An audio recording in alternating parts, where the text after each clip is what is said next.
Hey everybody, this is just going to be a quick video. Graham Plattner, running for the governor. I believe it's governor of Maine. Yeah, it's Maine, but I believe it's the governor he's running for. On the Democratic ticket.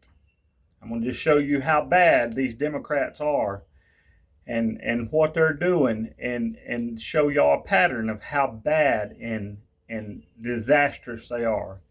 Now, Graham Plattner is, in my opinion, is nothing but a scumbag thug.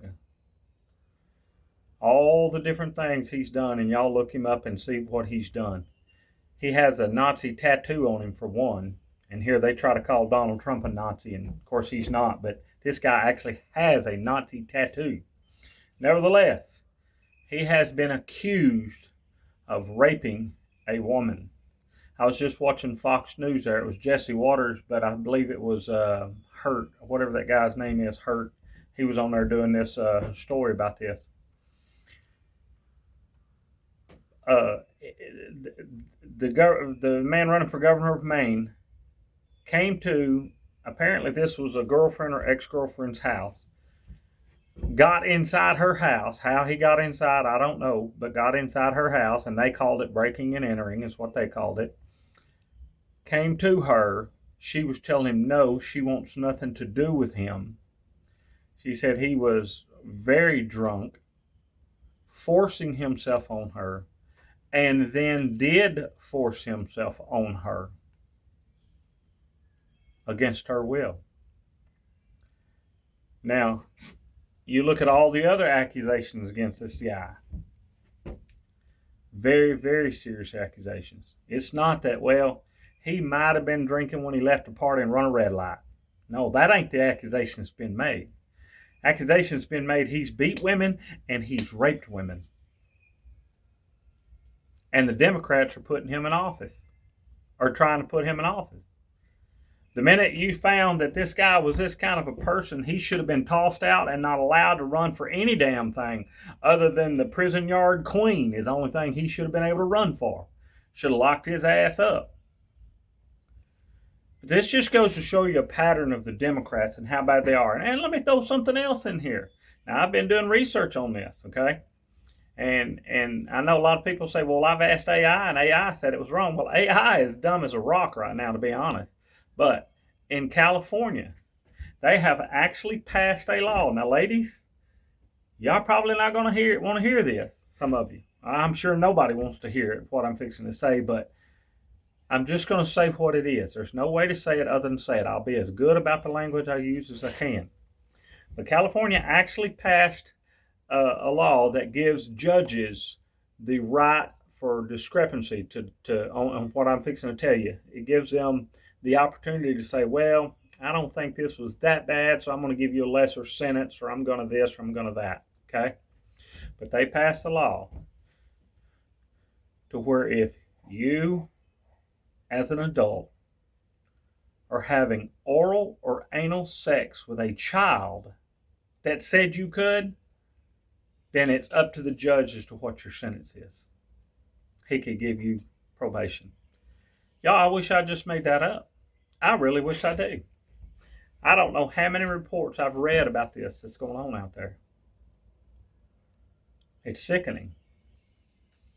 Why do we have Democrats doing things like that? They're allowing Muslims to come in that are allowed to marry 9-year-old girls. Why are Democrats for this? Why do we have a Democrat mayor or governor of Minnesota pardoning a man that raped a 10-year-old girl multiple times? Now, do y'all see the pattern of these Democrats? Y'all, this is not between Republican and Democrat. This is good and evil, right and wrong, light and dark. And this is the devil we're fighting. He is running rampant. We have got to try to be as good a Christians as we can. We've got to vote this stuff out.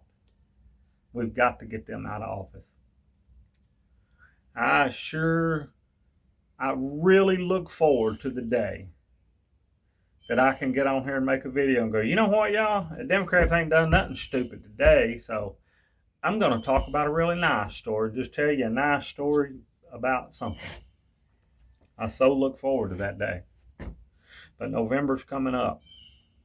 And between now and the time Trump's out of office, we have got to continually stay on this path and make sure it's in, I just had lunch.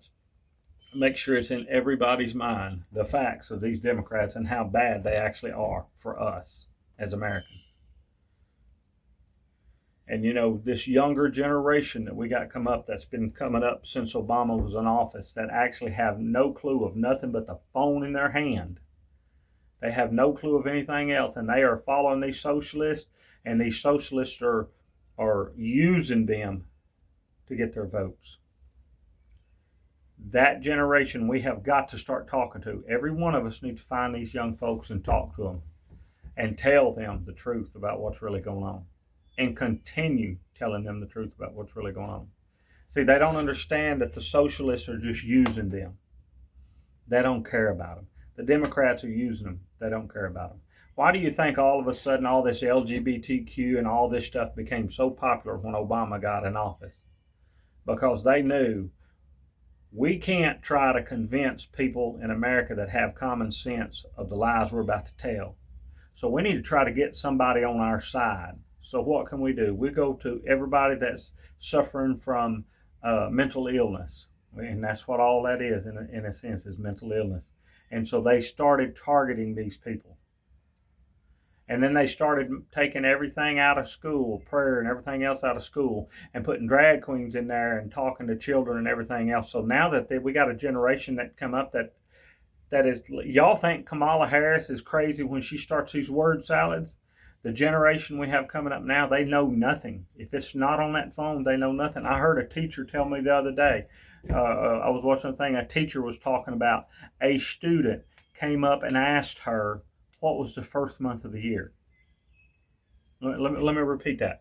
A 9th grade student came up to a teacher and asked her, because what they were doing on a computer, he had to type something in, and he didn't know what the first month in the year was.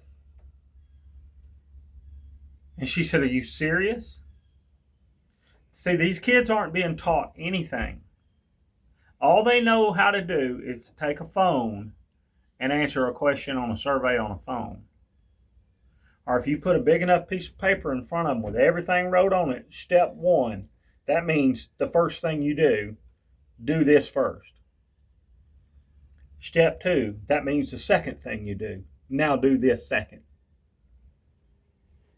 And I talk to teachers all the time, and we're talking 9th grade students, and we're not talking about, back in my day, they had something called special ed, where if a kid was struggling, he had something wrong or she had something wrong where they were having a hard time understanding it, you could go into special ed to where if, you just need a little extra help understanding it, they'd go the extra mile and help you out, and then they're okay, then they come back. Or if they actually had something wrong, then they'd go in there and they'd say, no. We're not talking about those kids.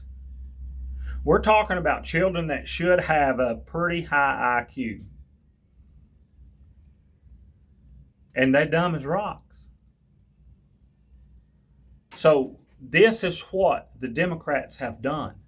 They intentionally made it to where your student, your child, your grandchild wasn't educated. Why do you think they took history out? They took history out so they wouldn't know what they were doing. And they did this to a generation. Now you look at all the crime that these Democrats are committing. Everything that I've told you on so many things, all the steel they're stealing all around this country, letting all the people in illegally, just changing laws so they can make illegals be able to vote and stuff like that just to stay in power. They all need to be put in jail. If our forefathers would still be here, and they wouldn't be getting put in jail, they'd be getting put on the end of a rope. That's where they'd be getting put for committing the crimes they're committing. And we got to vote them out, and we got to make something happen. We got to get people in there that's going to make laws to where if you do this kind of stuff, you commit treason to this country, you commit the crimes that they're committing, you go to jail. Because I can run a red light or a stop sign, not intentionally, just come pretty close to a stop, but not stopping all the way and then rolling on through. That or come up to a red light where it was green, it turned yellow, and I went ahead and punched the old truck, and I'm trying to get through, and it turned red before the old truck could get up enough speed to get through. Well, either way, I done run the stop sign or I done run the red light, and the police see me, and he pulls me over. Well, Mr. Britton, here's your ticket for running that stop sign or that red light. Well, I look at that ticket, and I decide to wad it up. I ain't paying that thing. Well, guess what happens? A couple of months go by, and I'll hear a knock at the door. I'll open the door, and there'll be a sheriff's deputy. Miss Britton, you need to come with me. You didn't show up for court. We got to put you in jail now. And they'll haul me up to the jailhouse, and they'll stick me in a little orange jumpsuit and put me in the jailhouse until I can get a court date and go in there and see the judge and pay the dang fine. Or prove that I didn't do it. Now see, that's what a citizen of the U.S. gets to do. But for some reason, Democrats and illegals don't have those same rules. I'll tell you another one. I'm driving a 379 Peterbilt up 287 one day, and I'm flat more coming on with it now. And I'm at fault for it. Well, there's a little area out there where it goes from 70, I think it is, down to 55 for about a mile, and then it comes back up. Well, there's nobody out there but me. There's no stop sign, there's no nothing. I just laid the hammer down and kept going. Well, guess what? I come past a group of trees, and guess what happened to me sitting in the trees? State Highway Patrol. He run up behind me and pulled me over. And got my license and everything. We standing there talking. He said, well, I ain't going to ride it for how fast you was going. I'm going to ride it for 5 over. Keep you from getting points on your license. Well, thank you, sir. I appreciate that. And so he gives me the ticket, and we're standing there talking. I said, whoa. On the ticket, there was several boxes. And one box he had checked off, it said, Hispanic or non-Hispanic. And he checked off non-Hispanic because I'm not Hispanic. I said, what the hell? Well, what is this? He said, well, and this was when Obama was in office, and it just said non-Hispanic at that time. He said, well, illegals that are here, we are not allowed to ask for identification, and we're not allowed to write them a ticket. I said, you need to explain that a little further. He said, no. He said, I'm serious. He said, if you'd have been a Mexican man in this truck, because at the time that was the majority of the people that were here, that were coming here illegal from Mexico. He said, if you was a Mexican man, he said, I couldn't write you a ticket. And I said, but you're seriously standing there telling me that because I'm white, I will get a ticket. He said, well, that's the law. I said, but now they made a law to where it doesn't pertain to other people. Now that's a fact. Y'all look it up. That's a fact. And then it became all the illegals that came in here. You couldn't do nothing to them. That's the reason you see all these semi-trucks having these major accidents all over the country, because you got all these illegals come in here. Police can't do nothing to them. A lot of them don't even have a driver's license. They can't read our road signs. And they're running up and down the road in semi-trucks, collecting all the money Americans should be making and causing these wrecks, killing these people. And that's why, because they couldn't do nothing to them. But now old Trump caught in office. He come in there like Wyatt Earp slinging a gun. And he said, no. They're going to stand for it. They're going to abide by the laws. They're going to abide by the rules. So that's it. But y'all see the difference in Democrats and Republicans? Illegals and citizens? Illegals don't pay no taxes. Citizens pay taxes. If we don't, they'll come take everything we got. And then lock us up. Now, how's that fair? I love each and every one of you. God bless you all, and God bless you, Brother Trump. Keep standing tall.